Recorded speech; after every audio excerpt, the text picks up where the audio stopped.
आणि मी रायगड जिल्ह्यातील या ठिकाणी देवकुंडला जात असताना इथं माझे फॉलोअर्स मला भेटले आणि जाताना त्यांनी मला बघितलं होतं. वापस येताना नेमकं काय घडलं हे ह्यांच्याकडूनच आहे का?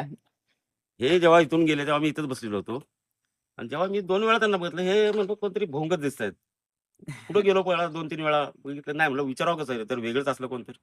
तर आता राहवलं नाही. आता समोरून जे आले, तर तेव्हा मी सरळ विचारलं, "तुम्ही भोंग का?" तर "हो" बोलले ते.